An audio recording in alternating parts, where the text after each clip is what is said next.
Pilipinas ang oras, 9 makalipas ang alas 4 ng hapon. Alamin kung ano ang mga ginagawa, mga nagawang proyekto, programa para sa pag-unlad, balita at public service mula sa mga lungsod hanggang sa mga baryo. Dito lang sa DILG sa DZRH Break Time.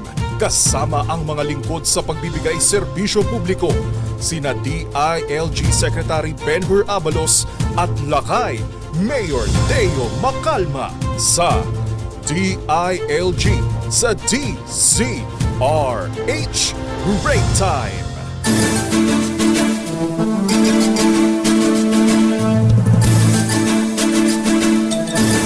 Magandang hapon, Luzon, Visayas at Mindanao. Kumusta po kayong ngayong hapon? At medyo inuulan ng basa ang ibang lugar sa Metro Manila. Kumusta po sa inyong mga probinsya? Maulan po ba?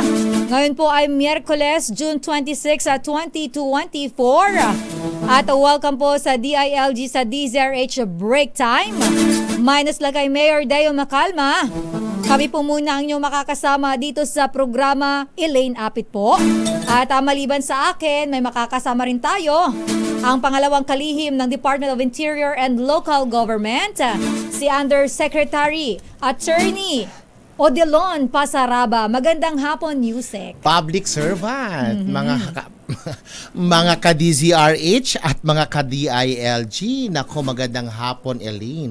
Ako po ay nagbabalik. Yes, Yusek, na-miss ka namin. After 3 weeks, no? Oo nga, 3 weeks, ang tagal. Nawala sa ere, syempre. Busy ang ating Secretary Benhar. Kaya Kailangan busy sundan ka rin. ang mga yapa ng ating Secretary Benhar Abalos na nangungumusta sa ating mga lokal na pamahalaan tsaka lahat ng mga nakikinig at nanonood on-air at online. Elaine, binabati po natin ang ating mga kapantay, mga kapatid sa LGBT community. Ay, oo. Happy Pride Month. Pride Month. Yes. Okay. At syempre, ang mga lokal na pamahalaan naman, Elaine, na nagse-celebrate ng kanilang mga founding anniversaries, Yes, opo. mga Marami. piyesta sa buwan ng June, tulad po ng Sambali Festival ng Piat Cagayan. We have also the Pili Festival ng Sorsogon at yung mga Yes. nakalipas. Lechon ng lechon parade ng Balayan, Ginugutom mo ako, Batangas. Yusek, hapon na Tama ba? hapon. Huwag mo akong gutumin, nagda-diet ako, Yusek. Sa bandang Camarines Sur din, mga albay. Yes, Marami sila mga piyesta ngayong June, no? Diyan sa aking probinsya. Sa inyong probinsya. Yes. At also sa Region 8, marami Yes. ring mga piyesta-piyesta dyan, Yes. no? So, ang DILG po ay inyong makakasama live dito sa DZRH Break Time at upang mas mailapit po ang aming ahensya sa publiko pagdating sa pagbibigay ng serbisyo dahil ang boses ng mga lokal na pamahalaan ay boses ng gobyerno. Ang DILG po ay matino, mahusay at maasahan na ng paglingkuran at pangalagaan ng ating mga mamamayan. By the way, Yes, Yusek. Elaine, kasi sabi ko ng public servant, kaya ang aking John Kylie Lucas, sabi niya, si Attorney Odilon L. Pasaraba, public servant. Hi, JK.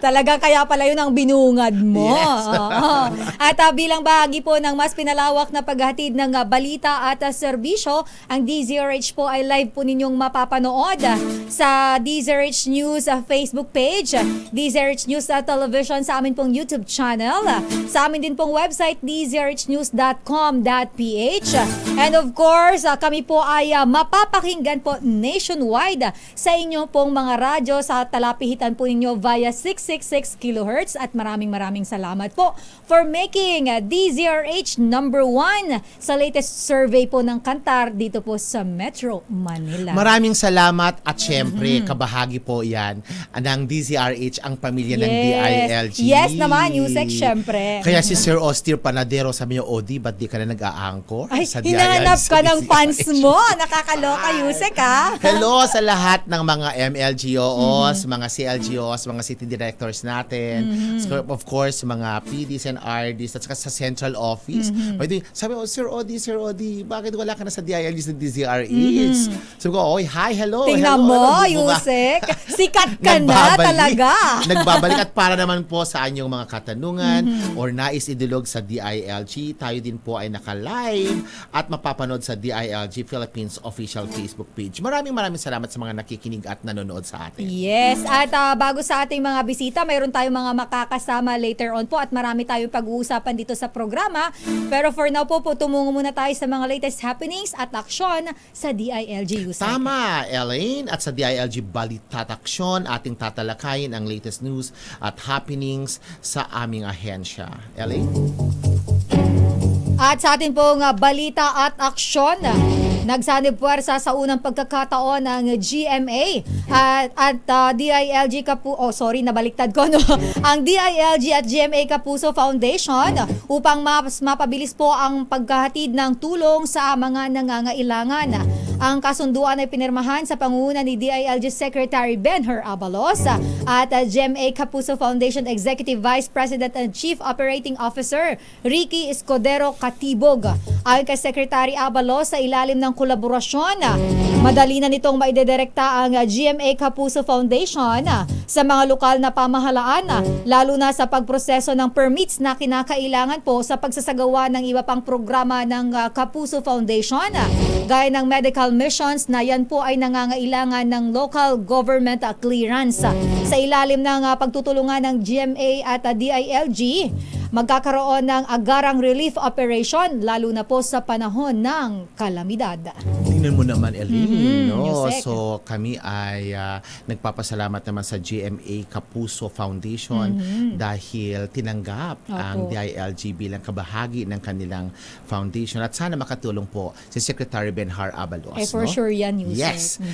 Aabot sa 13.6 bilyong pisong halaga ng illegal na droga ang nakumpiska ng Philippine National Police sa unang 6 na buwan ng 2024. Batay sa datos na hawak ni DILG Secretary Benhar Abalos, nasa 28,804 na individual din ang naaresto na nahaharap sa kasong paglabag sa Comprehensive Dangerous Drugs Act of 2002.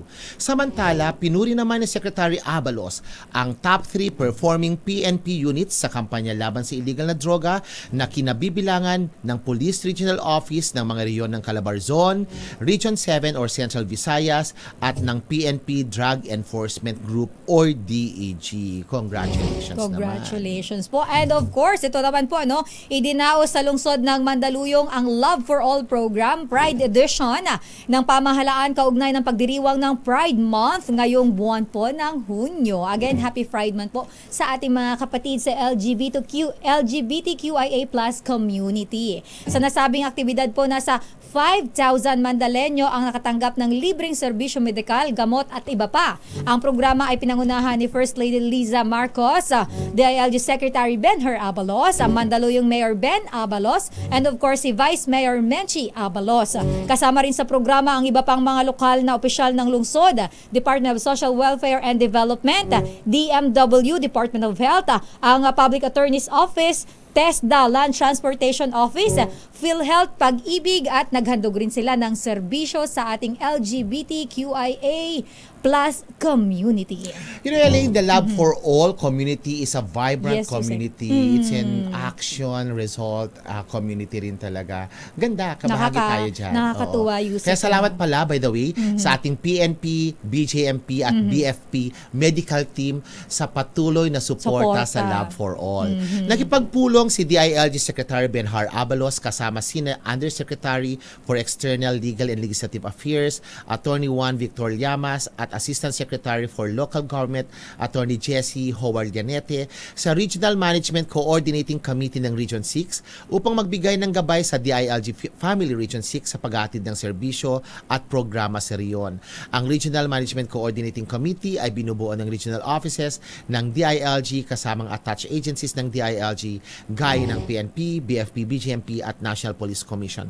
Samantala, bumisita rin kahapon si DILG Secretary for Local Government Marlo Iringan at BLGD Director Ana Bonagua sa top management ng DILG Region 6 upang pag-usapan ang ilang updates at concerns or implementasyon ng mga pangunahing programa ng DILG. Uy, nandun ngayon ang ELGU Caravan sa Region 6 kasamang Elaine. Alright.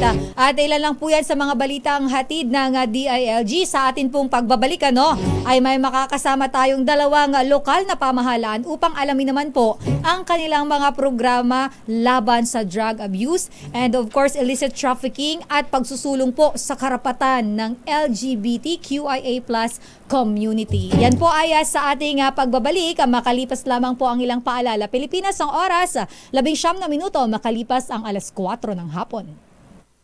The Seal of Good Local Governance for Barangay is more than just an award.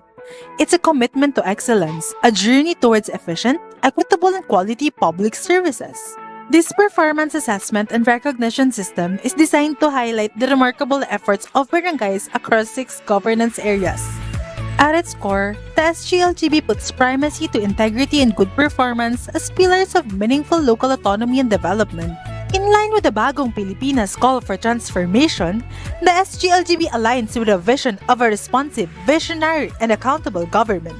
In 2023, the DILG implemented the SGLGB to 42,041 barangays nationwide to profile and assess the performance of barangays for the year 2022. Out of the said number, 39,623 barangays were assessed to determine baseline information on various indicators, identify performance gaps, and recognize good performance. The SGLGB is not just an award, it's a celebration of commitment and the relentless pursuit of excellence. Let us continue to work hand in hand towards building prosperous, inclusive, and resilient communities. Bisyo publiko, mga sumbong at suwisyon mapapanood at mapapakinggan sa DILG sa DCRH Break Time. Tuwing Miyerkules, 4:00 ng hapon, kasama ang mga tagapagbigay serbisyo publiko, Lakay Deo Macalma at DILG Secretary Ben-Hur Abalos. DILG sa DCRH Break Time.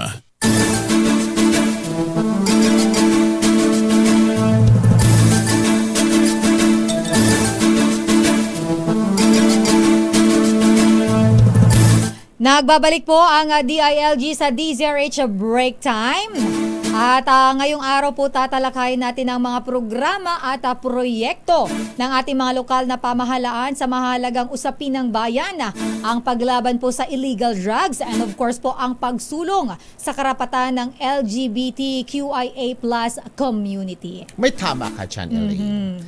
Elaine, ngayon pala ay panahon or International Day Against Drug Abuse and Illicit Trafficking or IDADAIT.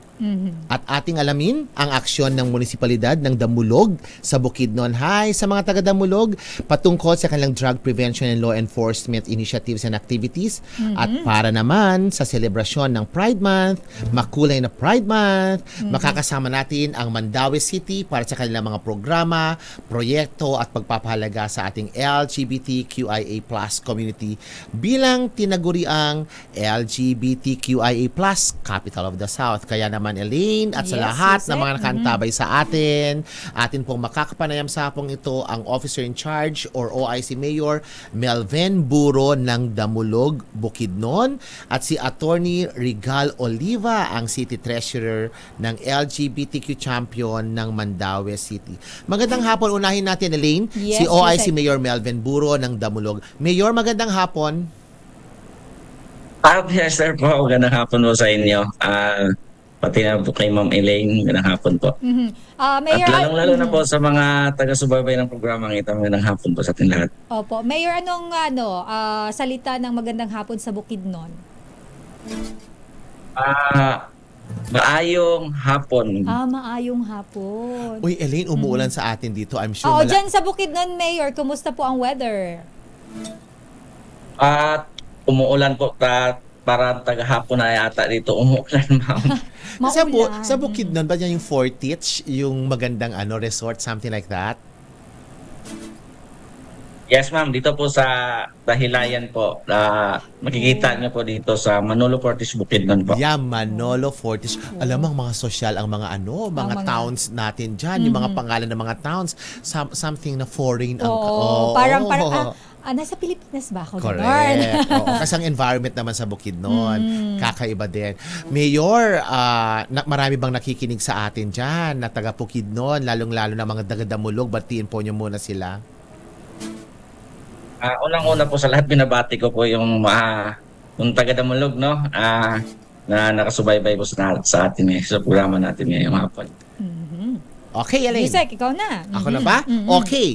Mayor Buro of Damulog, Bukidnon, ano po ang naging inspirasyon ng Damulog lokal na pamahalaan lalo sa sa isagawa ang Buhay Ingatan Drogay Ayawan Short Film Festival for 2024? Wow! Kakaiba naman kayo. Gusto ko yung mga ganyan, film festival. Oo. Ito mga creative ano naman to. Diyan lumalabas ang magagaling pagdating sa industriya ng pelikula. Kaya nakakamangha naman. Bakit naman kayo ang pinili ni Secretary Benhar Abalos? Siyempre, kakaiba naman tong Short Film Festival 2024 ng Damulog, Bukidnon, Mayor. Paki-explain po. Siguro we have a big heart po sa mga kabataan natin dito. At siguro yun yung naging inspirasyon ng aming bayan na isagawa po yung Short Film Festival para hangarin po namin mapalakas ang kamalayan ng mga publiko tungkol sa masamang epekto sa paggamit na ipinagbabawal na gamot. At hinihikayat ang komunidad na maging aktibo sa kampanya laban sa droga po.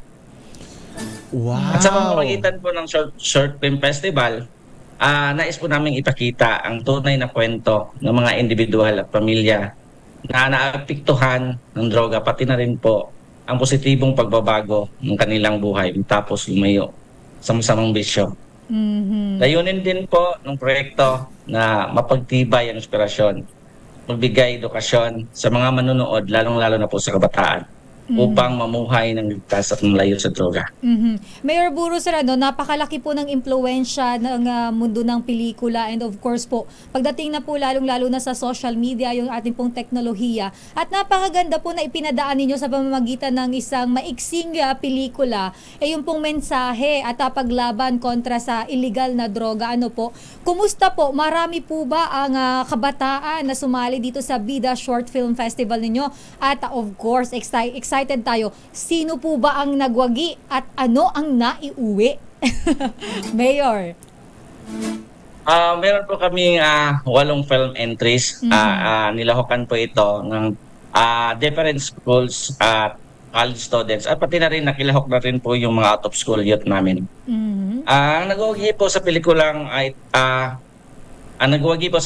ngayon ay ang Duwag na galing po sa Old Damulog National High School. Ang Duwag. And then yung pangalawang pwesto po, yung nakuha po ng Constexto.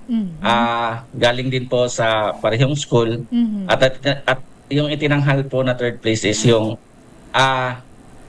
Anino sa Pangandoy. Mula din po sa Damulog Xavier School po. Mayor, nakakatuwa, no? Ay, curious lang ako, yun pong nanalo na nagtinanghal na winner. Ano po yun? Ang Duwag. Ano po all about, ano po itong film po nila na ito? Yung sa film na parang isinasadula talaga nila yun, ma'am, yung ano talaga yung mga masamang epekto, no, yung paggamit ng mga ipinagbabawal na gamot.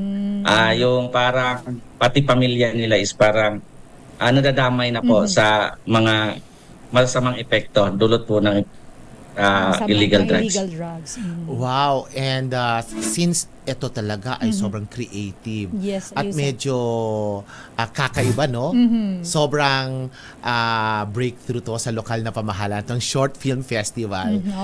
Kumusta naman po ang pagtanggap ng mga taga-Damulog, lalong-lalo ng mga kabataan, at anong naging premyo po ng mga nanalo? At ano yung magiging, we want also to be progressive, Mayor, saan mo dadalhin itong mga films na to, mga short films na nanalo? Malay mo, pwede natin ilaban international yan. Yeah, and baka pwedeng mapanood naman ng DILG, lalong-lalo ng Dangerous Drugs Board at Secretary Benhar Abalos.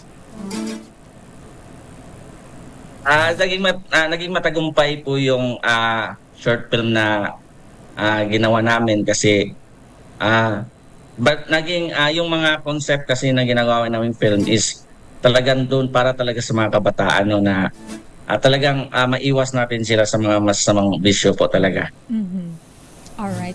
Mayor, noong nakaraang taon po, balita ko, binigyan din po kayo ng pagkilala ang Damulog LGU sa National Anti-Drug Abuse Council Performance Awards at Seal of Good Local Governance 2023. Hindi naman po basta-basta nakukuha po itong mga pagkilala na ito. Of course, kung hindi po talaga ninyo ginagawa at ginagampanan ng maayos ang inyo pong tungkulin. Paano nyo po, ano po ang sekreto ng matagumpay na pagsasakatuparan ng mga proyekto at programa po sa inyong bayan, lalo na po ang mga adhikain natin at paglalaban po sa illegal na droga? Ma'am, yung sekreto po namin is unity. Yung pagkakaisa lang po, yung pagkakaisa namin. Parang we are surrounded din po sa mga very smart na lalo na po yung DLG namin. Yun talagang sekreto na talagang buo kayo pa, sabay-sabay kayong nagtatrabaho po. Napakaganda. Wow. May Siyempre, pagkakaisa. Siyempre, kailangan rin nating hugutin ang Yes. lakas ng Damulog sa ating sa pamamagitan ng pangungumusta sa ating sa ating mga barangays. Yes, opo. Nasaan naman sila sa mga sa mga hakbangin or mga adhikain ng municipality ng Damulog, lalong-lalo na itong Buhay Ingatan Droga'y Ayawan Opo. program. Mayor. We involve them. Siguro sir, ini-involve talaga namin yung community, no? Para kasi sa community kasi nagsisimula talaga yung tunay na pagbabago. Opo. So, pag mahirap kasi sa local government na walang suporta na galing sa komunidad. No, lahat ng mga programa at programs natin is mahirap ipatupad pag walang suporta galing sa community talaga natin. Alam mo, tama, I agree with you, Mayor, kasi mahirap kumilos ng mag-isa, Yusek. Tama naman. Alam mo naman, ang lakas at ang tibay ng mga municipality natin ay nanggagaling din sa suporta ng ating Yes. mga barangays. At ang mga boses talaga ng mga tao, napakahalaga yan. Yes, No? opo. Tulad na lang itong mga kasamahan natin sa DILG. No? May nagsabi sa akin na katatapos daw ng forum nila sa Idadait. Kaya kumustahin natin si Mayor, pakinggan natin kung anong mensahe niya ngayon sa kanyang mga kababayan, sa Damulog at maging sa mga lahat ng nakikinig sa atin, Mayor, nakatutok. Anong mensahe mo sa International Day Against Drug Abuse and Illicit Trafficking?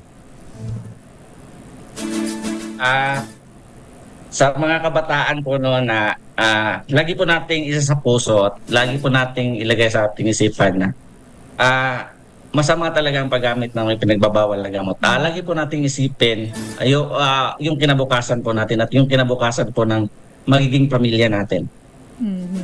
Napakasimple pero malaman. Itong si OIC Mayor, mukhang action-oriented Alam mo, man of few words, no? Yes, Saka oo. straight to straight. Oo, straight to the point. Straight to the point, no, Mayor? Nakakaliw po kayo. Ganyan talaga yung mga taga-Damulog siguro. Less. Ganun po ba ang mga taga-Damulog? Baka mamaya, Yusek, may taga-Damulog ko, ba't hindi ganyan si Mayor?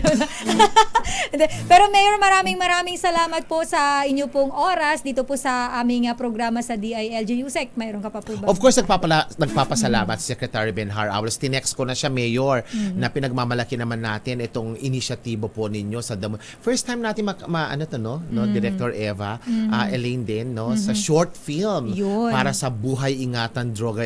Galing! Ang galing. At, Damulog, pakisabi Yes. sa ating mga Thank you po. kabataan dyan. From Secretary Benhar Abalos, maraming salamat. At sana, there will be an opportunity na maikwento nyo to sa kanya at mai-view din, mapanood natin. Tsaka ito dapat yung ginagaya din ng ibang LGU. Ganito yung mga gawain na okay lang gayahin. Ang ganda, Diba, no? Yusek? Oo, ito mga creative ng Yes, ating oo. ng ating mga kabataan at ang suporta talaga ng institusyon napakahalaga. Yes, tama, Yusek.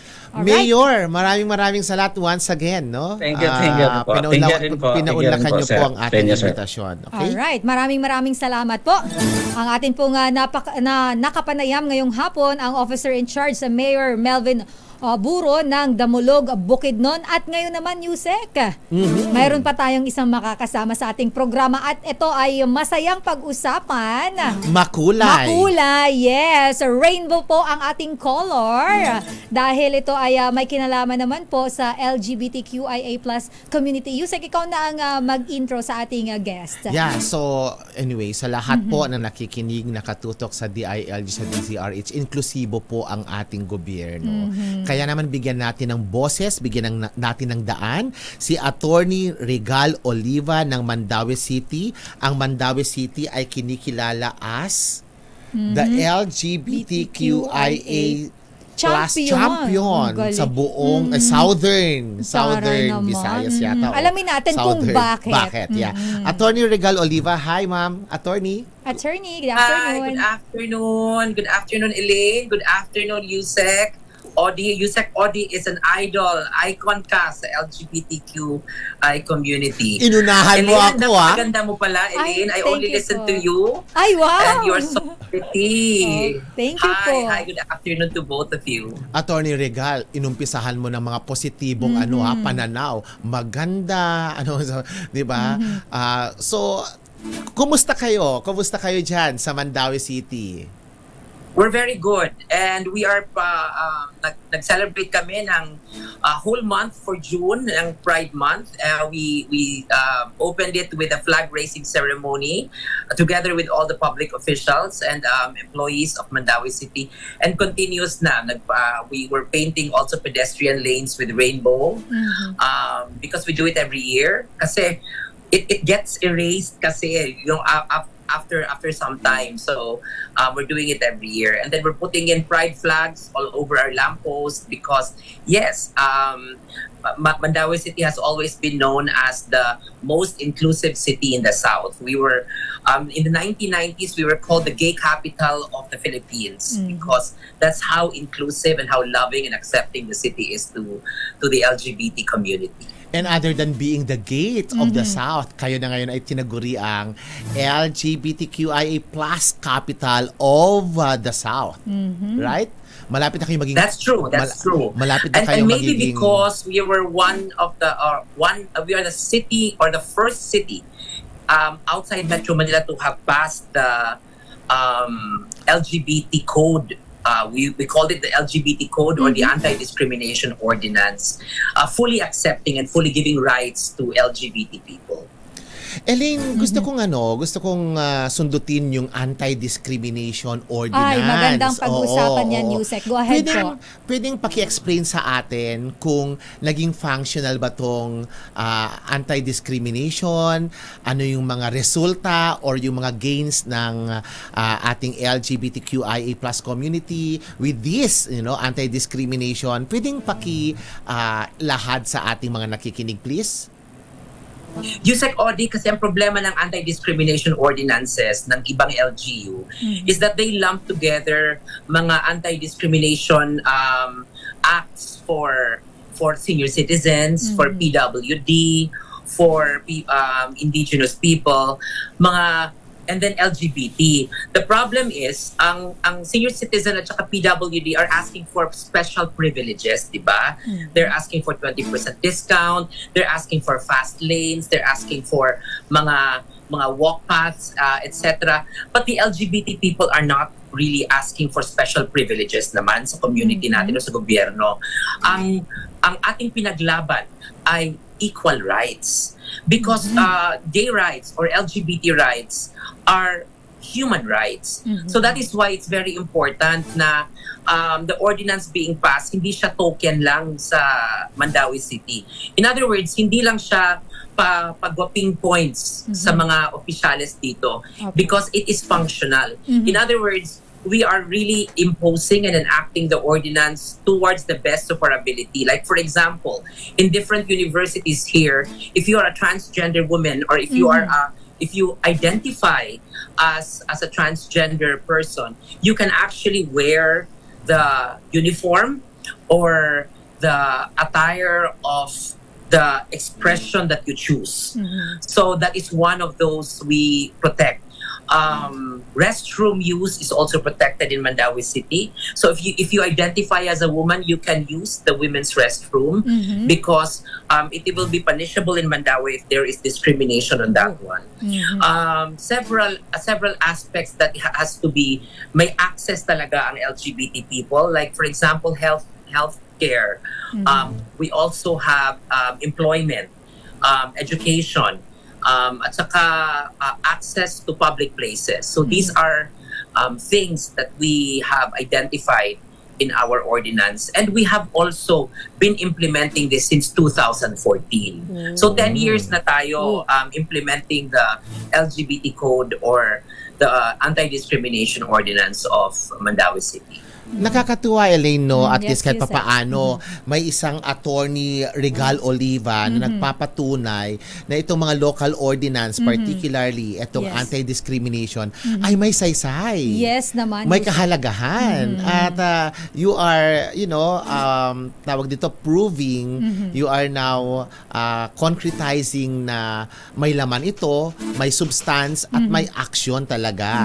At sinabi mo nga, since 2014, ito ay sinasagawa ninyo, therefore, nasusustain to, na-expand at nagiging mas progresibo. Maraming salamat naman on that point. Yeah, oo. Elaine? Alam mo, nakakatuwa, Yusek, maidagdag ko lang sa sinabi mo. Kasi napakalaking bagay kung paano mo i-implement ang isang ordinansa. Dahil kapag maayos mong naipatutupad yan, of course, ang pag-respond ng community ay maganda rin. Kasi yung implementation ay maganda. And speaking of ganito mga ordinansa, attorney, bukod po sa anti-discrimination ordinansa, may mga polisiya, programa, at pa po ba tayong ipinatutupad ang Mandawi upang maproteksyonan at lalo pa pong mapahalagahan ang karapatan at kanina pa natin binabanggit, pagkakapantay-pantay ng pagtingin sa ating LGBTQIA+ community members.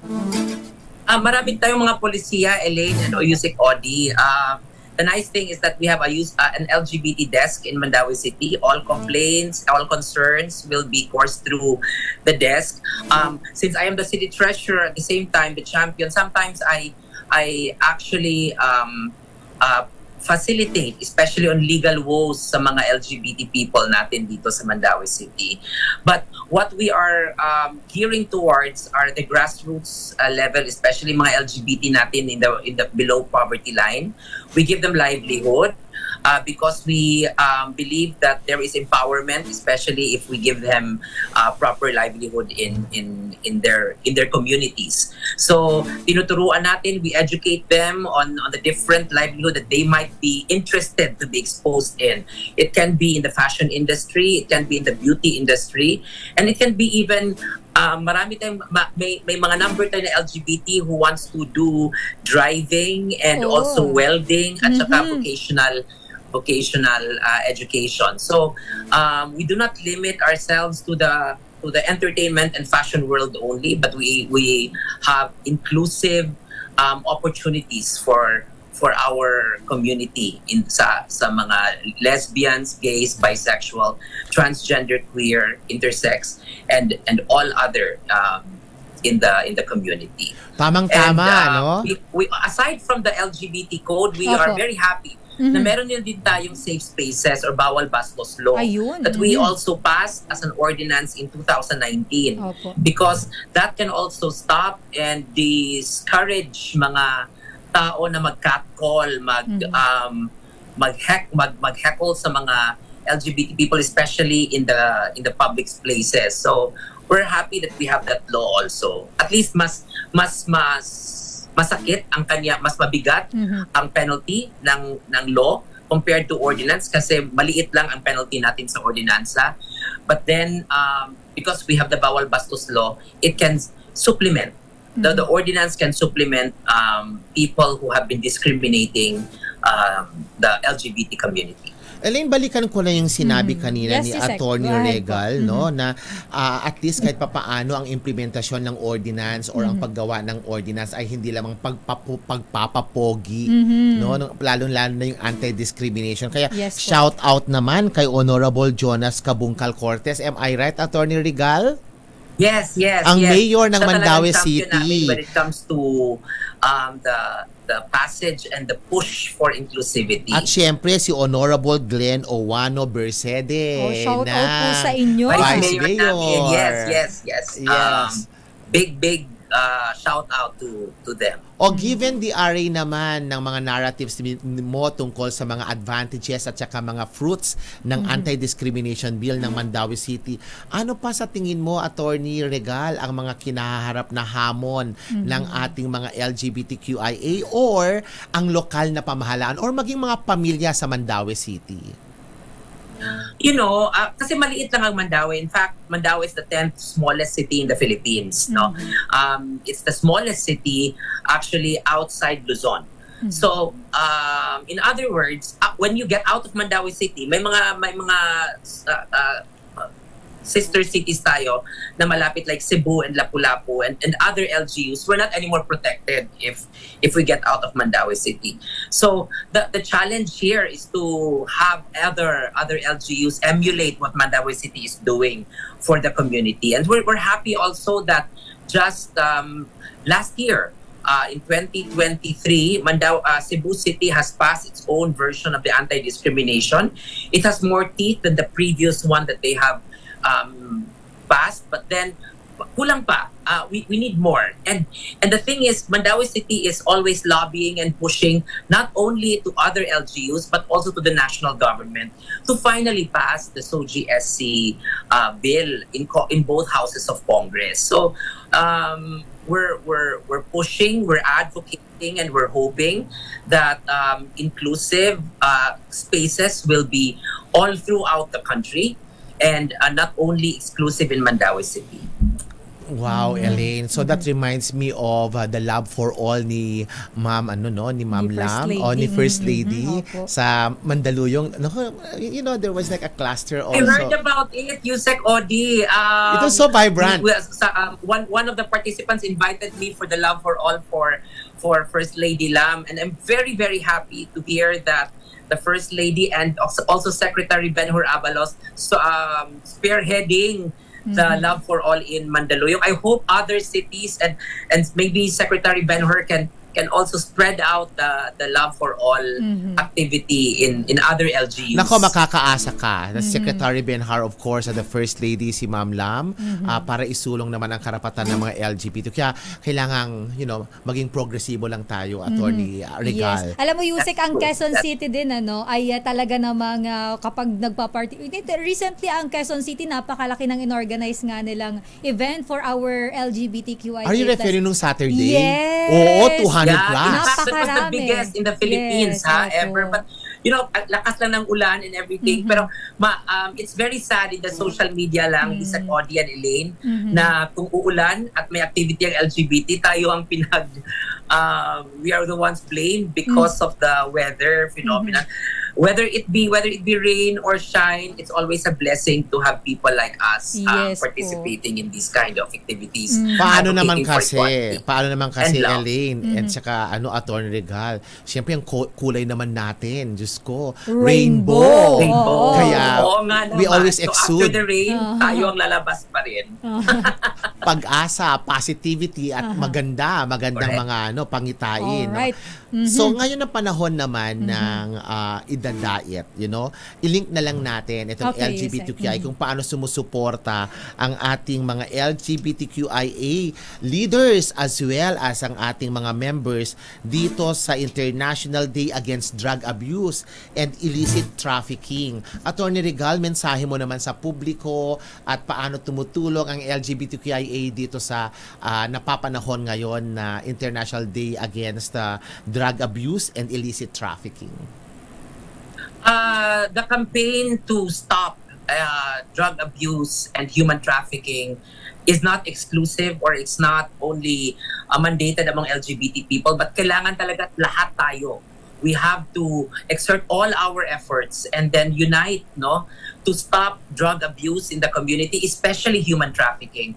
These two are capital crimes in our country, and we hope to eradicate these two kind of crime against humanity. And I'm sure that the LGBT people are very well aware of that these things happen in our community. At marami tayong mga maraming LGBT na nasa ground. They hear about things that are happening. Drugs, human trafficking, and sometimes we are the ones who should be reporting to the correct authorities that these are happening in our respective homes or respective neighborhood. Sana naman para the DILG can immediately enact the laws and persecute or prosecute the people who are behind these crimes. Alright. Wow. Maraming salamat po, Attorney Regal Oliva. Yusek, meron ka pa bang pahabol? Oo, siyempre, kailangan natin ang mga leaders like Attorney Regal. Alam niya ang kanyang kinatatayuan. Yes. And at siyempre, Salamat po. Salamat, Yusek progresibo Odi. ang disposisyon. Kaya may buhay at may Yes. pag-asa sa mga tulad ng mga LGBTQIA leaders na si Attorney Regal. No? Salamat. Thank you so lang much po, talaga. Attorney. Yusek Odi, hope to see you soon. Elaine, Nako, continue being looking pretty. forward po. And thank you so much po. Ipagpatuloy po ninyo yung inyo pong magandang nasimulan dyan po sa Mandawi. Thank you po and God bless po sa inyo, Attorney. Salamat. Yeah, Thank you. maraming salamat po, Officer in Charge, Mayor Melvin Buro ng Damulog Bukidnon at Attorney Regal Oliva ng Mandaue City.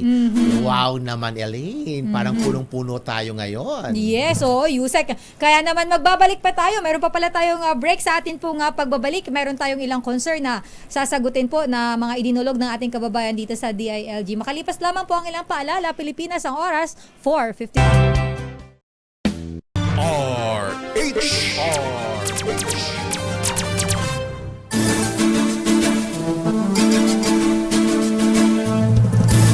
At tayo po ay nagbabalik sa ating programa DILG sa DZRH Break Time. At sa atin pong DILG Connect, ngayon naman po ay ating bigyang pansin ang ilang katanungan ng ating mga kababayan sa Department of Interior and Local Government. At ngayon po ay meron tayong may dumulog sa atin na Yusek Odi. Ang kanyang tanong, ang sasagot ay si Yusek. Si Director Eva. Yeah. Alam mo naman si Director Eva, abogada to. Yes. Kaya naman let's proceed now. Yes Let's po. connect. You know, the DILG Connect is very important. Opo. You know, the DILG, ito yung pagkakataon para makakonect tayo sa mga issues and concerns ng ating komunidad. Kaya Yes. naman, may dumulog po sa atin sa tanggapan ni Secretary Benhar Abalos. Ako po ay nag-apply ng Barangay Protection Order or BPO para sa aking anak. Pero hindi po ako binigyan ng aming barangay. Si punong barangay daw hindi nagbigay dahil daw ang mag-issue ng Barangay Protection Order ay dapat hindi barangay. Sabi dito, Barangay Protection Order, pero hindi binigyan ni punong barangay dahil wala daw siyang otoridad na magbigay ng Barangay Protection Order. Wow. Elaine, Yes. maaari po bang makahingi ng paglilinaw ukol dito? Naku. Attorney Director Eva Bacay? Yes, Ano ang Attorney. sinasabi ng Good ating afternoon. batas tungkol Yes dito? po. Magandang hapon sa ating mga tagapakinig. Salamat po, Yusek Odi, sa pagkakataong ito. Unang-una, ipaliwanag po muna natin kung ano ang Barangay Protection Order or BPO. Tama po na dumulog po kayo sa barangay kasi nga po ito ay ini-issue o binibigay ng barangay. Opo. Si punong barangay po ay nagbibigay ng Barangay Protection Order or nag-i-issue ng isa itong papel kung saan ni-on-order or binibigyan ng babala ang isang perpetrator or respondent na huwag saktan o bantaan na saktan ang isang babae at ang kanyang anak. Yan ay sa ilalim ng Republic Act 9262 or the Anti-Violence Against Women and Their Children, Section 13. So, ito yung legal representation of petitioners for a protection order. Ngayon, kung wala naman po si punong barangay para mag-issue ng BPO, Opo. maari pong ang barangay kagawad na naka-duty ang magbigay. Oh. Pero, Eto po yun. Okay Dapat po. ang order ay may attestation ng barangay kagawad na si punong barangay ay wala sa opisina sa oras ng pag-issue ng BPO. Ayun, aha. Malamang po ay baka nasa meeting, May legal importante, meeting, o oo. kaya ay may kung saan mang lakad, opisyal Opo. na lakad si punong barangay. So, So ayun. maliwanag. Malinaw. Simple at na si malinaw. punong barangay or kung wala si punong barangay, ang officer in charge or yung pinaka-senior acting as the authority on that Yes. day shall issue the barangay protection order. Alam mo, maganda yan, no? Tingnan mga barangay nabibigyan din pala sila ng mga protective Yes power. po, No? oo. At malinaw po sa ating mga opisyal ng barangay na kayo po ay mayroon po kayo, yan po ay inyo pong trabaho ang mag-issue po niyan.